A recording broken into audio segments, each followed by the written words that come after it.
Welcome to the Holistic Health Bites podcast. I'm your host, Andrea Nicholson, crime scene investigator turned functional health investigator. This podcast is here to share bite-sized episodes and unique interviews on a wide variety of health topics to empower, enlighten, and educate you to live your best, most vibrant life. Disclaimer: all information you hear on this podcast is for information only and constitutes individual opinions of the person speaking. This should not be taken as medical advice. Being a listener of this show does not initiate a practitioner-client relationship between you and the hosts or panelists on this show. Please discuss these topics with your medical professionals before making any changes to your health. Okay, let's dive in. Welcome back to the Holistic Health Bites podcast. Today, I am joined with a very special guest, a multiple best-selling author, Gin Stephens, who's going to tell us all about her different books and kind of how they came to be, as well as her brand new book that's coming out in just a couple of weeks. So welcome, Jen. Thank you so much for joining. Well, thank you so much for having me. I'm excited to be here. Yeah, me too. I have read your books and I love them, and I'm very excited to have this conversation. I definitely want to know all the secrets behind the new book coming out as well. I'm so glad.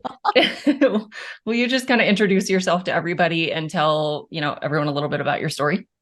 Absolutely. Well, I am a retired elementary school teacher who now writes books and runs a community and podcasts about intermittent fasting. So people might think, wait a minute, how in the world is a teacher writing books and doing podcasts? And it's because, like so many of your listeners, I'm sure, I struggled with my weight for decades, really. Even before I had a weight problem, I was still obsessed with calories and eating and diets and all of that. So I always have been, diet focused, weight focused.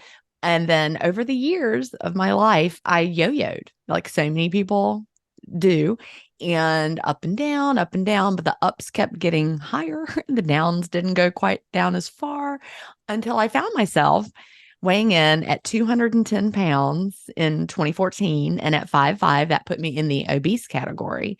And so I was like, gosh, I've got to do something about this.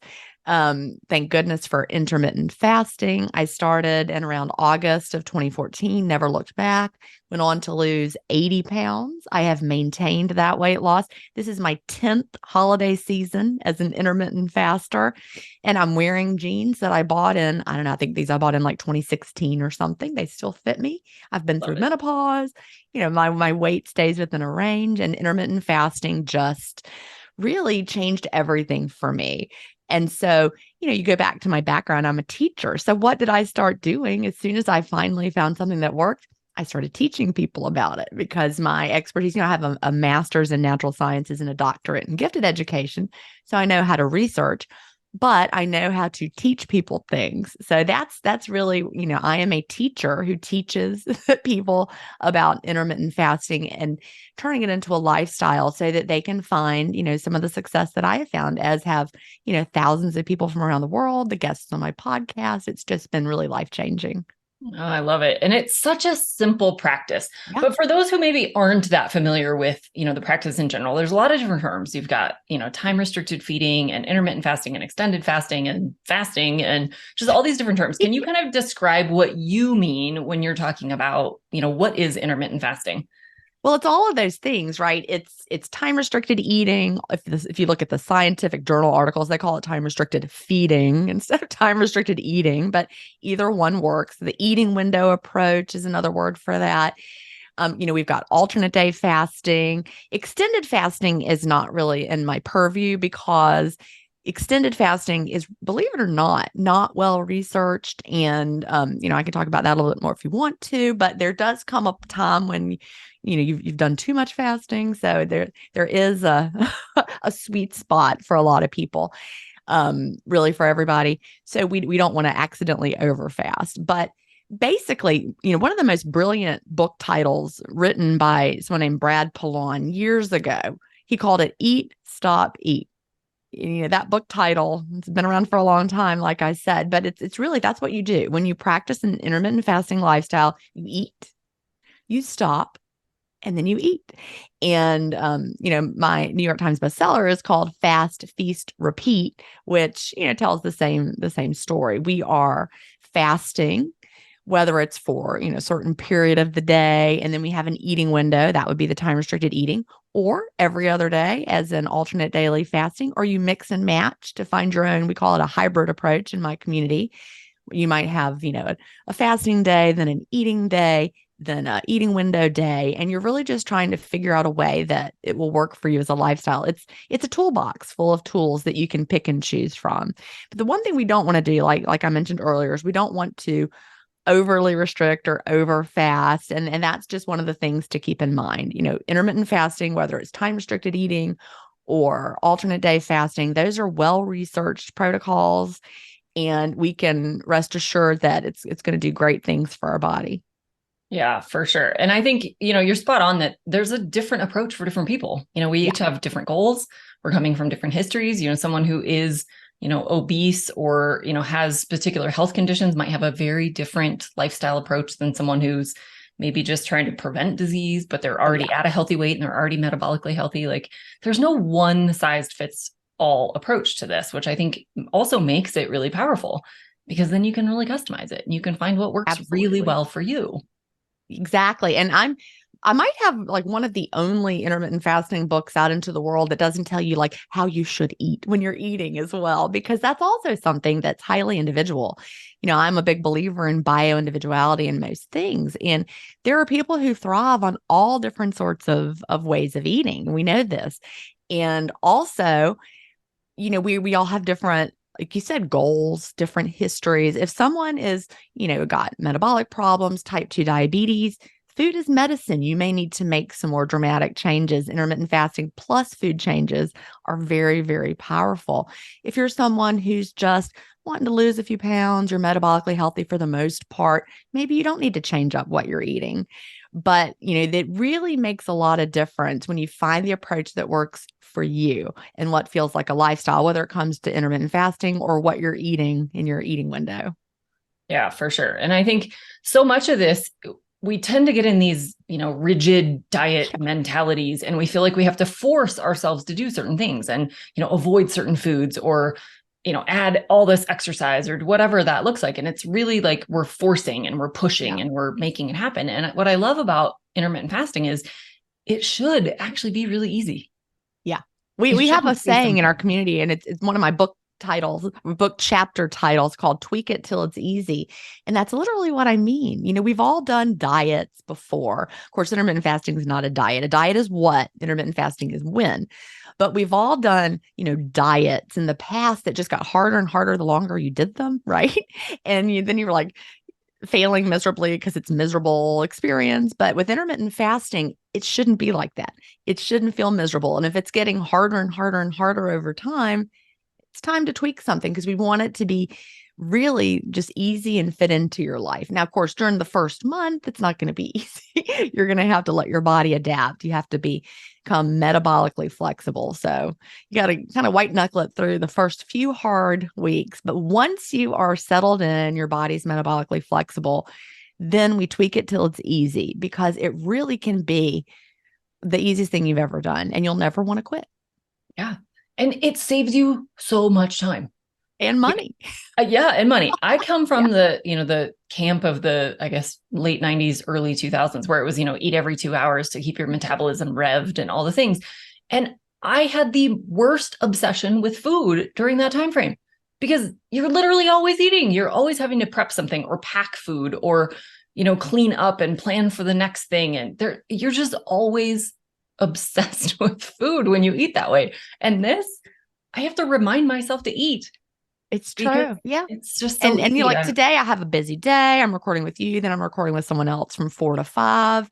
I'm not going to be able to open my eating window till like 5:30, but I'll be fine. Yeah. Most days I don't wait that late, but because my body's metabolically flexible, no big deal. It's also, we're going through the holiday season, so I might have a little extra fuel on hand from stored here to take me through these slightly longer fasting today. But it's no big deal. I was talking to my husband before I came over here to work, and I'm like, I'll be home late. We'll eat a little later. No big deal. Yeah. No panic. And I love that for traveling too, because we all know airport and airplane food are the worst, and road trip food isn't much better unless you really put some intention behind it. And if you can just easily fast through the day, then it's just so much easier. And then you don't pay for eating junk for a day. Well, it's true. I think that's great. So I'd love to dive in a little bit on your books. You have Okay. several amazing books, and I'd love to kind of just talk through a little bit about like what the differences are, why somebody might pick one book over the other. And then of course I want to hear all about the new book. Okay. So my very first book was Delay, Don't Deny. Have you read that I one? have. Okay, I wrote that one. It's been 7 years. I can't believe it. Wow. 7 years ago, I wrote Delay, Don't Deny, Living an Intermittent Fasting Lifestyle. And I was literally nobody. I was a teacher, right? I just wrote this book because people kept asking me, once you lose the weight and then you're keeping it off, they're like, wait, what are you doing? Tell me about it. And there wasn't a resource I could send people to that had all the best advice in it. So I was like, well, read this, but not that part, ignore this. And here's this. And, by that point, we had read The Obesity Code by Dr. Jason Fung, where he talked about the cephalic phase insulin response. But all of the fasting books out there up until then, basically we're like, yeah, you're just eating fewer calories. That's the only reason it works. Have a diet soda, put a little cream in your coffee. It doesn't matter. Well, after reading the obesity code, I realized, we don't want to have a cephalic phase insulin response. We want to stick to black coffee, plain tea, plain water while fasting. And I could go more into that. We call that the clean fast now. But I didn't want to recommend people read books and then tell them ignore this other part. Don't follow that advice. And the obesity code was excellent, but it was really, really long and had a lot of information. If you're a real sciencey, you love it, but it also didn't really tell you what to do. So I'm a teacher. So I'm like, I got to write a book that tells people what to do, keeps it simple, something they'll want to read, and they can just get started. And it has good advice in it that I want them to follow. And that's how I came up with Delay, Don't Deny. And, a funny thing happened after I self-published that book is people started reading it.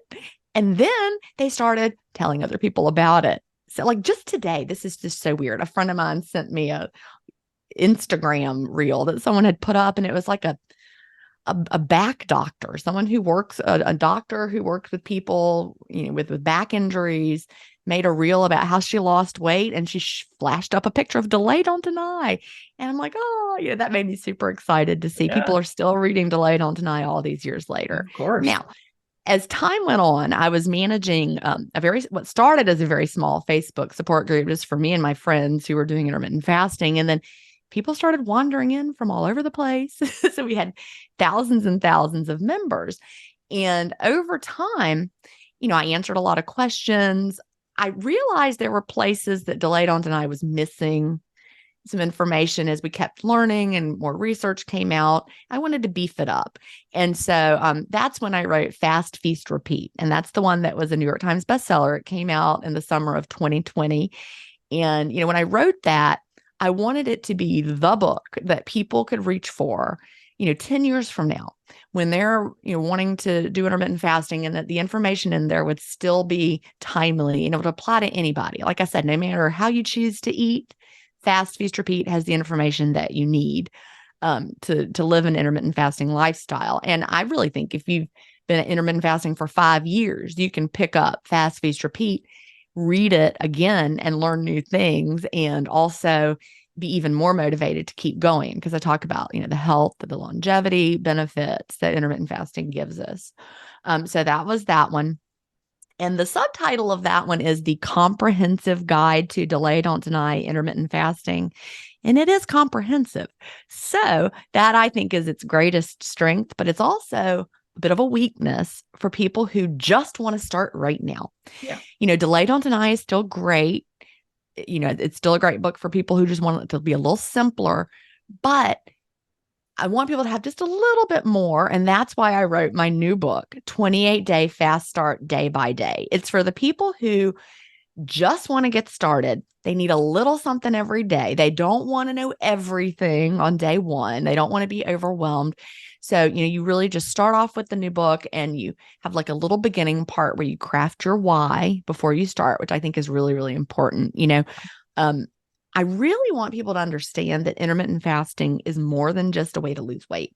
Yeah. If your only why is I'm going to do intermittent fasting because I want to lose weight, you're going to probably have a little more struggle, because intermittent fasting is not, that supermarket checkout magazine, lose 2 pounds a day program. That's not what this is. if you're looking for flashy results, intermittent fasting is going to give you long-term results. It's going to be slow and steady. So you need to know why you're doing it beyond just you want to lose weight. So crafting a why that has to do with health benefits and longevity, how you want to age, and some weight loss too. Maintaining the weight, no more yo-yoing. Those are all great reasons to get started. So you get ready for the fast start, and then every single day of the 28 days, there's just a little lesson for the day. There's my school teacher coming out. There's sections to write in. You can talk about what your goals are for the day. What is your eating window goal for the day? Did you achieve it? Are you fasting clean? Point to write in any non-scale victories that you're feeling or anything that you're struggling with. There's also a story every day from a past intermittent fasting stories podcast guest who gives just a little brief update of how they've done. You can then see what episode they were in, and also their best fasting advice for people who are starting. And I also want to say that the subtitle of the new book is The Ultimate Guide to Starting or Restarting Your Intermittent Fasting Lifestyle So It Sticks. And I think that's important because, one thing I've noticed over the years, there are a lot of people who want to be intermittent fasters, but they struggle with making it stick. I have a section in the new book where I talk about, why do people have trouble making it stick? And there are many reasons. Maybe their friend is losing weight really quick on weight loss shots and they're like, well, I'm going to do that instead, or maybe they fall off the wagon. I'm putting that in quotation marks here, on a vacation or a holiday and they never get back started. Yeah. Or they, follow the diet roller coaster and go this way and that way, and then just kind of fall away from intermittent fasting. Or one thing, what is really shocked me is how many people get hung up on coffee. Right. It's such a big deal. Coffee, like all those creamers.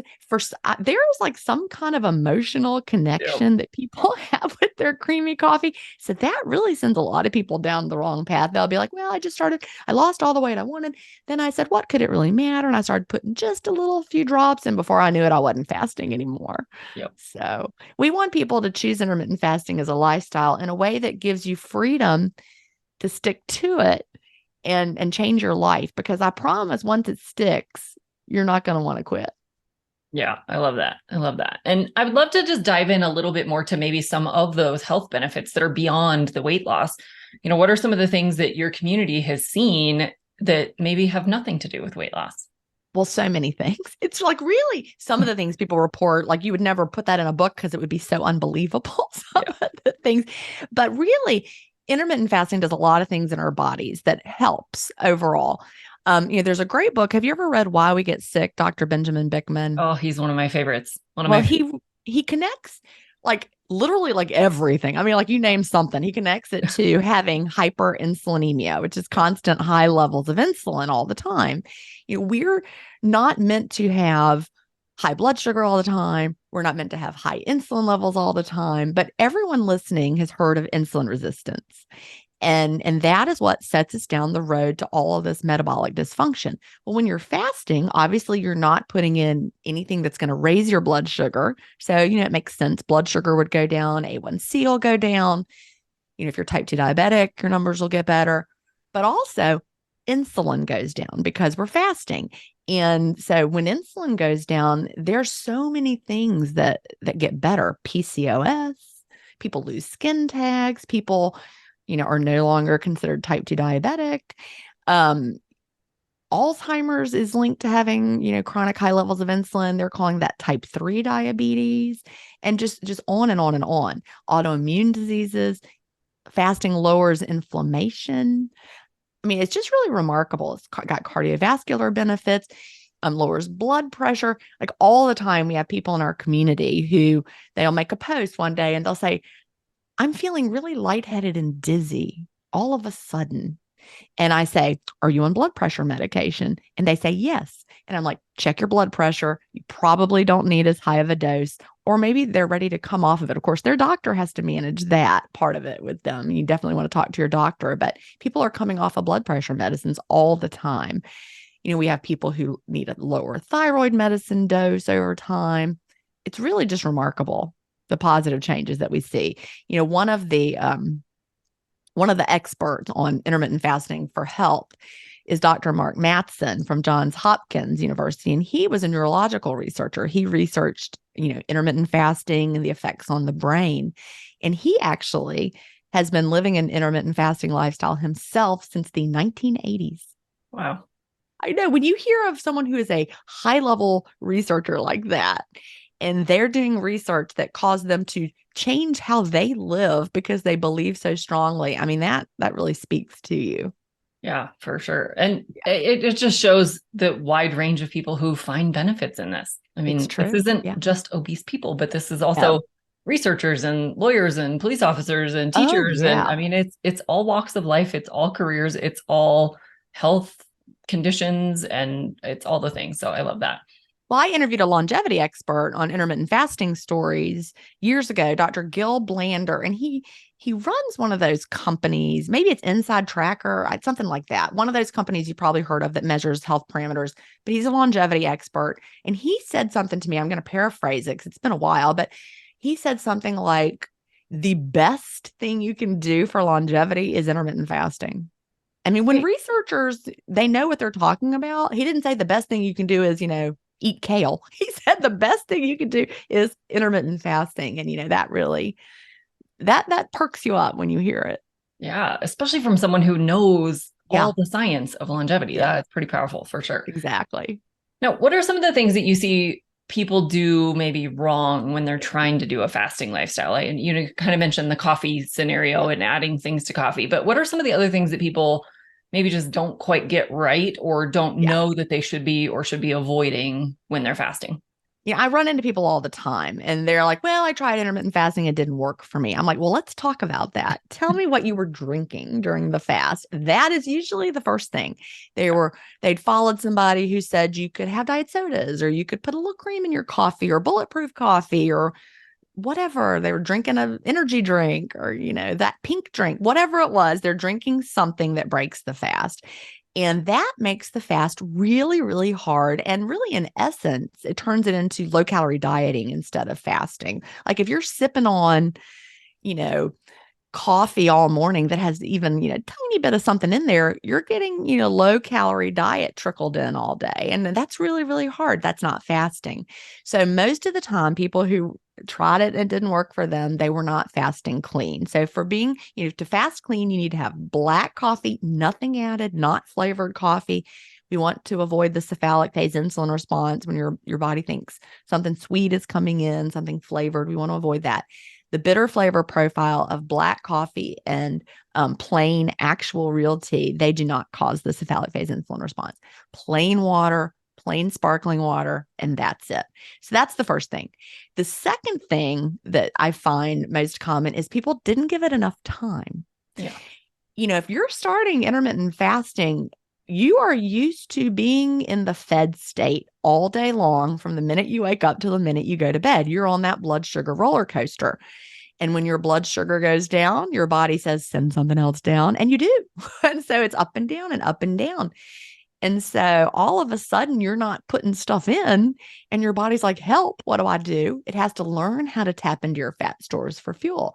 And it takes some time for those metabolic processes to kick in for you to become metabolically flexible. And that takes time. And so people are like, well, I tried it. It was hard. I was hungry. I quit in a week. I didn't like it. And then the third reason people quit often is they have unrealistic expectations from the beginning. And I actually, in both Fast, Feast, Repeat and 28-day fast start day by day, I am right up front with you. You are probably not going to lose weight during the first 28 days. And I actually want you to tell yourself you might even gain a little bit of weight as you're becoming metabolically flexible. And don't be like, well, I think I'm going to be the one who loses 20 pounds the first month. No, I don't even want you to weigh during the first month. You can weigh before you start to just get some baseline data, then put your scale away. Don't even look at it. Let your body adapt. So once that first 28 days is over, then you're ready to start tracking your progress, seeing what your trend is doing. But, when we go to the checkout counter and we see that magazine that says lose 2 pounds a day, lose 30 pounds by New Year's, you set yourself up for unrealistic expectations that you're not going to meet. And then you're going to be like, well, this plan doesn't work. But, slow and steady is what we're looking for. for sure.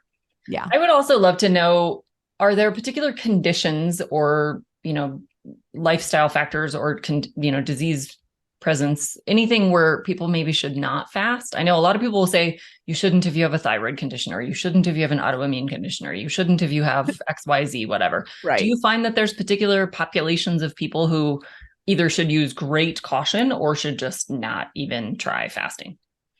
Well, the thing about the thyroid and autoimmune, we find the opposite. Like I said, we find people who have autoimmune issues and people who have thyroid issues improving dramatically with intermittent fasting. I mean, there's a lot of information out there about like don't, just be very, very cautious, and total opposite information you can get from people. There are some people who should not do intermittent fasting. Children should not do it. Also, as they're growing through teenage years, you need to fuel a growing body differently than an adult body. I mean, think about it. Babies eat every 2 hours.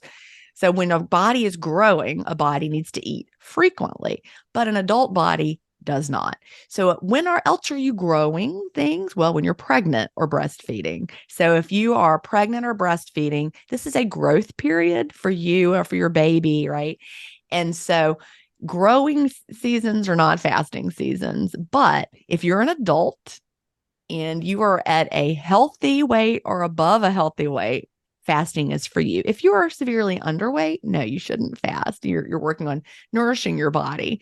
And that's important as well. But, other than that, if you have an eating disorder, that's something, technically we always say do not do intermittent fasting if you have an eating disorder. But I would like to say work with a counselor who understands you and your eating disorder, because we have had people who have had disordered eating and they found that fasting calmed that for them. And then they no longer have the eating disorder and they can, think normally about food again. But again, that is not a decision just to make on your own. You need to work with a trained counselor who understands you, work with them through the process. You would like them to also understand intermittent fasting, because intermittent fasting is a tool people with eating disorders might abuse. It's not going to give you an eating disorder if you don't already have one. Yeah, for sure. And I've seen the same thing, that people who can kind of give up that obsession of food that we were talking about earlier, like it's that freeing. alone can really help with an eating disorder, because you lose that like constant thinking about food. And you're not thinking about it. Can be healing. Yeah, the decision fatigue is over. When my eating window is closed, I'm not thinking about, whatever's in the kitchen. Should I eat it? Is it time to eat it? I mean, I really feel like prior to intermittent fasting, I did have disordered thinking about food because it was constant. Yeah. But now that noise is gone, like you just said. Yeah.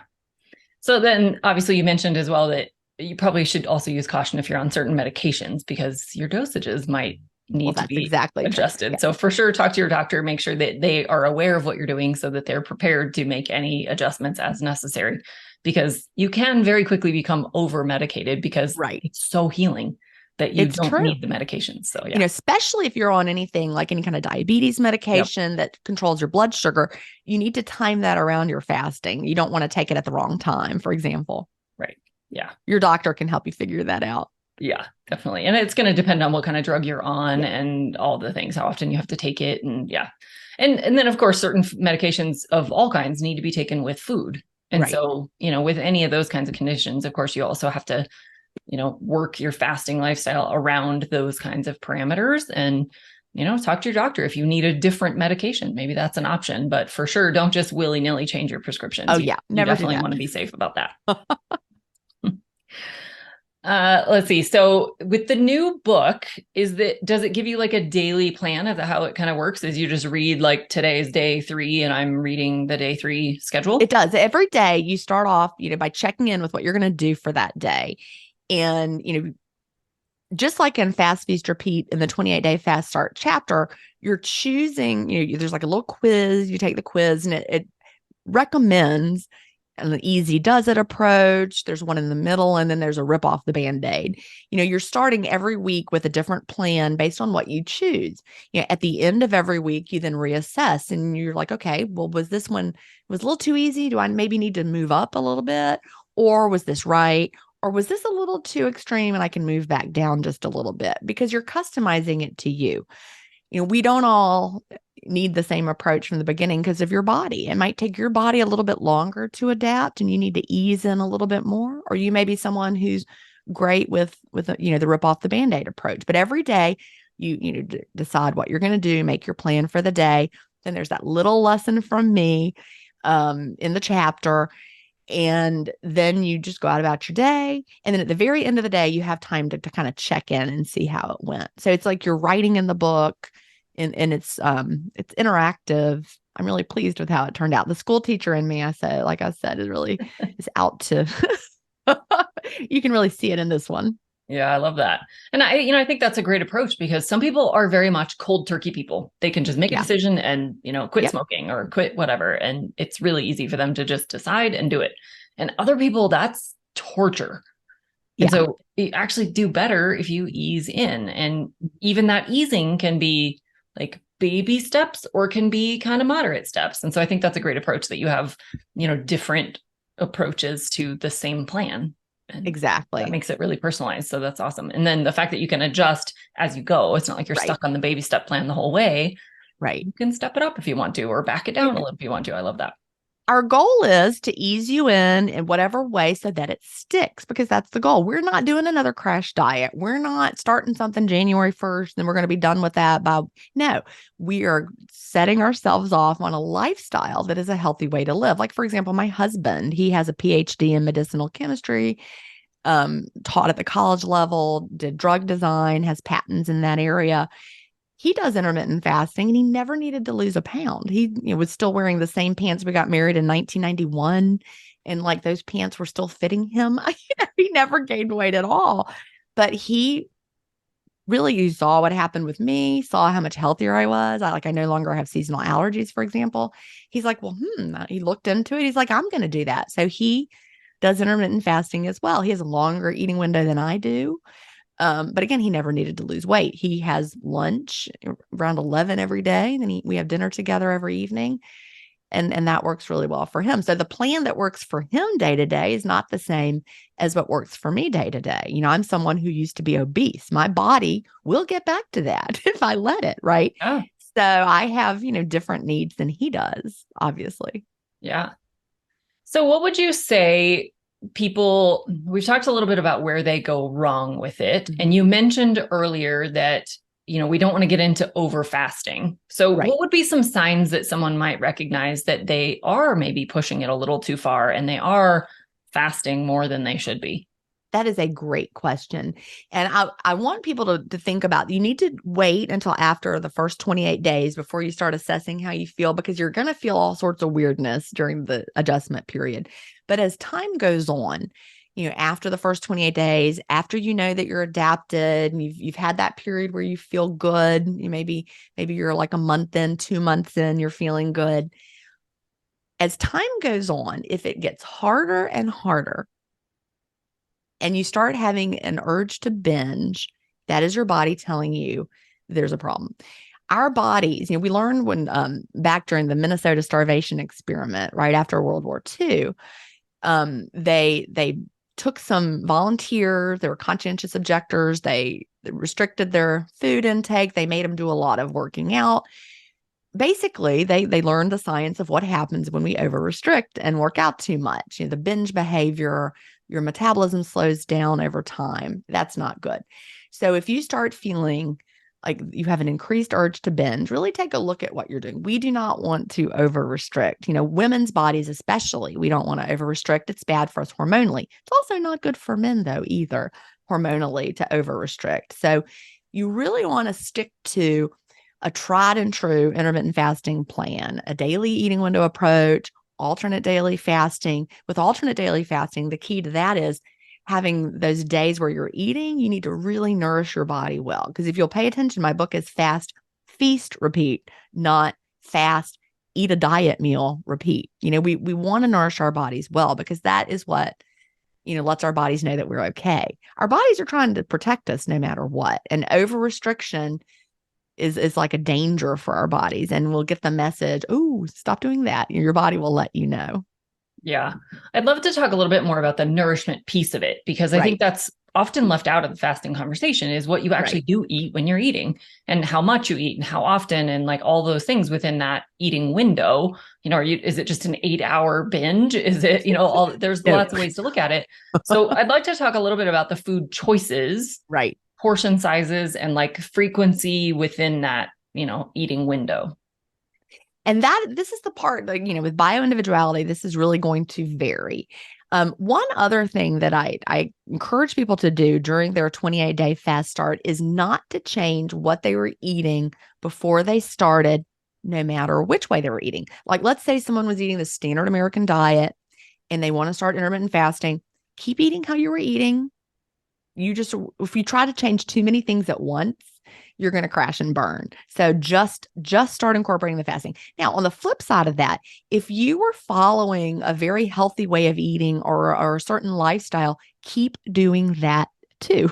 Like, let's say you've been keto for 5 years, and maybe you're tired of being keto and you're like, I'm going to start intermittent fasting and reintroduce all the foods I've been missing. Well, that also may be a recipe for disaster. So keep doing whatever you were doing, however you've been eating, keep eating that way. At least don't purposefully change it, and then start incorporating the intermittent fasting. Now, one thing we notice that's almost universal is that as people live an intermittent fasting lifestyle, they usually start gravitating to more nutritious foods just, almost by accident. It's like all of a sudden we can hear our bodies, and our bodies search for nutrients. And so, one day you'll be like, ooh, I would like to have some Brussels sprouts today. And you're like, wait, I never even liked those before. And suddenly you're craving things you never expected, or that thing that you thought was a treat suddenly no longer tastes good to you. You become more in tune with what makes you feel good. And surprise, surprise, ultra processed foods don't make anyone feel their best. Nobody feels their best. Maybe for like a minute after you eat it, your brain lights up. But down the road, you're going to feel worse and worse if you eat those foods. So I have a section in Fast, Feast, Repeat where I talk about ultra processed foods and, how they're really not the best for anybody. But within the parameter of real foods, you find the ones that work best for you over time. I'm someone who feels better when I have more plants in my diet, more whole food, plant-based ish. I also have a book I haven't talked about yet called Cleanish. It's not an intermittent fasting book, but it's eat mostly clean, live mainly clean, and unlock your body's natural ability to self-clean, which is, of course, through the fasting. But we got that ish part, right? I eat mostly real food, but I have, other things in there too. I'm ish. I baked chocolate chip cookies last week. It's the holidays. They were good, but I made sure I got really good quality ones made with real butter and not, the junky oils, all of that. So it's just a matter of, choosing how you want to feel, and eating real foods that make you feel great are going to support you feeling your best. Yeah, I think that's a great approach, and it's very realistic because, if you, like you said, if you change too many things, it's just a recipe for disaster, and you're going to be miserable, and you're going to hate all the foods you're eating, and you're going to hate all the things. And so, yeah, stick with some things that you love. But I've also found that people naturally just want to change what they're eating, because when you're eating junk, you're going to be hungrier more often. True. Yeah. Satiety is a word that I think we're going to start hearing more and more of. Diet doctor who was completely low carb, he still eats low carb but promoted it for everyone, is now moving towards the concept of satiety and eating to satisfy your body. And those chocolate chip cookies I just mentioned, they're one of the lowest foods on the satiety scale. Like, you could eat them all day long and never feel satisfied, whereas something like raw spinach, on a per calorie basis is super duper satisfying. Eating real foods that satisfy your body. A big baked potato is going to satisfy you, whereas a bag of potato chips will never satisfy you. Yeah. So, choosing real foods and eating until you're satisfied. I talk about that in Fast, Feast, Repeat, the concept of eating until satisfied. But what you eat is going to be a big part of that. I could eat a McDonald's Big Mac and fries, have had a lot of calories, not be at all satisfied, but I could make a burger at home with grass-fed ground beef, high-quality cheese, cut up my own potato, roast it in the oven. I'm going to be really satisfied from that. You might think that's the same meal. It's not the same meal at all. Not even close. Not even close. I love that. Yeah. And I think, I've also seen that the mindset that you go into fasting with makes a huge difference. Yeah. I think when you're solely focused on, say, weight loss or one kind of vanity metric, not that there's no value to losing weight, because there certainly is, but if you're only focused on that, then I see a lot of people kind of use fasting as a way to like undo a bad diet or as a punishment for eating a bad diet. And I think that's such the wrong approach, that this really needs to be about the health benefits. Right. Should never be about adding restrictions or adding, punishments. And I'd love to get your take on that. Well, we actually say, never do revenge fasting, right? We just went through the Thanksgiving holiday here in the United States, and I make a post right before in my community, right before Thanksgiving every year, and say, we are not going to revenge fast after Thanksgiving to make up for, eating more on Thanksgiving Day. We don't fast to make up for things. We fast because it feels good. Now, the day after Thanksgiving, I was less hungry. So I fasted because it felt good. Yeah. But we want to, one of my biggest missions in life is to get people out of what I call diet brain, and so much of toxic diet culture is that whole, restrict, repeat, binge, all of that cycle. And we don't want to do that anymore. We want to love our bodies. We want to work with our bodies and nourish ourselves well, but still have room for the chocolate chip cookie if we want to, and figure out what really is going to be long-term, because those quick fixes, they don't work. No, they for sure don't. They for sure don't. No, I did those for years, and that's why I was 210 pounds. Right. Yeah. And they leave you just extra miserable. Yeah. They're not sustainable. Mm-hmm. They're just providing no benefit. I think everybody understands that already and has probably been down that road 100 times, like all of us have. So definitely don't need to go down that road anymore. So thank you so much for sharing all this. Do you have any final words to share with everybody, and maybe, where they can pre-order the book? Absolutely. So you can find everything I've got by going to ginstevens.com. Gin is Gin, like gin and tonic. Stevens is Stevens with a PH, ginstevens.com. There's a link there for getting all of my books. 28-day fast start day by day is the one you're going to want right now, though. It's available for pre-order, comes out December 26th. And I'm super excited. In my community, we're going to be having a 28-day fast start starting January 4th and going through January 31st.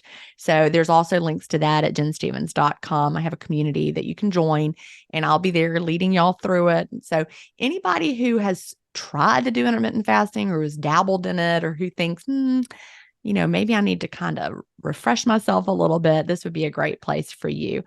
And, I really think the key is shifting to intermittent fasting as a lifestyle. I know every diet book you ever read says, this is not a diet, it's a lifestyle. Well, intermittent fasting literally is not a diet. It is when you eat, and it really is a lifestyle, and it will change your life in ways you never expected. For sure. For sure. It's such a simple thing, and it's free. Free. Yeah. So I think it's a great practice for everybody to learn more about. And for sure, your books are the best way to go because they're so realistic and easy to follow and super, just actionable, which I love. And I'm really excited about this one coming out because it sounds like it's going to be even more of simplified action. So I love that. And we will link up all of your information in the show notes. So it'll be really easy for people to just click on links and go grab stuff. So thank you so much for sharing all of your information with us today. It's been a fantastic conversation, and I know everyone got a lot of value out of it. Well, thank you for having me. Absolutely. Until the next episode, be well and vibrant. Did you know I also work one-on-one with clients? I approach solving health challenges like I approached solving crimes, by conducting a thorough investigation into your case. Sadly, hundreds of millions of people in the US have insulin resistance, prediabetes, and diabetes, and the vast majority have no idea. I'm here to fix that. If you struggle with low energy, stubborn weight, hypertension, sleep disturbances, or any other undesired symptoms, let's talk. All you have to do is schedule a free call. The link will be in the show notes. And no, you do not need to live near me.